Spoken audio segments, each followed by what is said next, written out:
जय श्री राधे, जय श्री कृष्णा। दोस्तों, अलग अलग प्रकार की वीडियो के अंदर अलग अलग ग्रहों का वार्तालाप लेकर के आते हैं। आज हम ये चर्चा करने वाले हैं कि जीवन के अंदर हमें विभिन्न प्रकार की परेशानियों का सामना करना पड़ता है। वो परेशानी किस प्रकार आती है और इसका हमारे जीवन में क्या प्रभाव पड़ता है ग्रहों के हिसाब से, जिसको कुंडली के अंदर दुखद योग भी बोलते हैं।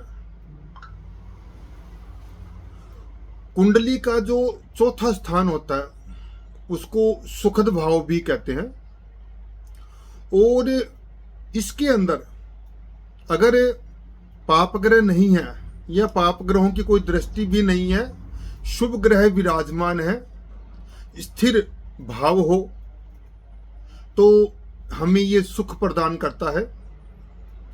दूसरी बात ये कि अगर चतुर्थेश बढ़िया स्थिति के अंदर हो, वहीं पर बैठे हो, तो बहुत ही आनंद और सौभाग्य की प्राप्ति होती है चतुर्थ स्थान से।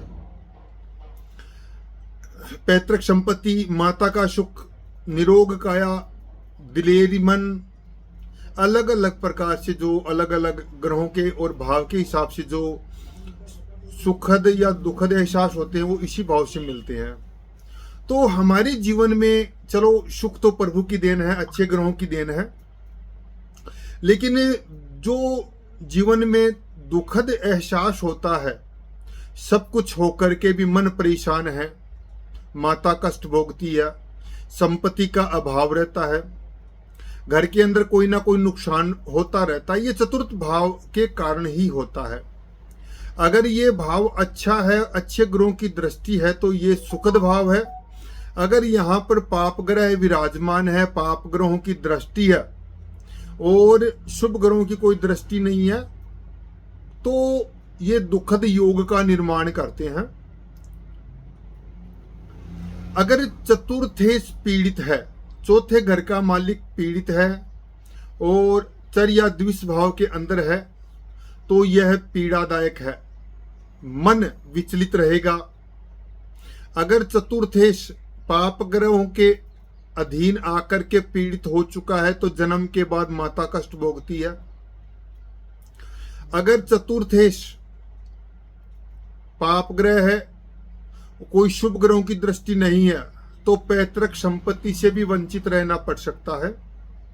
चतुर्थ भाव में मंगल, राहु, सूर्य, केतु जैसे पाप ग्रह विराजमान हो, तो आदमी का जीवन सोच सोच करके परिवार के सहयोग के बिना ही चलता जाता है। उसको कोई ना तो कोई अच्छी सलाह देने वाला होता है, ना कोई सहयोग करने वाला होता है। जब सलाहकार बढ़िया ना हो, सहयोगी कोई ना हो, तो एक अकेले इंसान का दिमाग कुछ नहीं कर सकता, क्योंकि अच्छा भाव और अच्छा स्वभाव ही इंसान को दूरदर्शी बनाता है, मान सम्मान, इज्जत, प्रतिष्ठा भी देता है। लेकिन चतुर्थ भाव का मतलब स्थानम प्रदानम,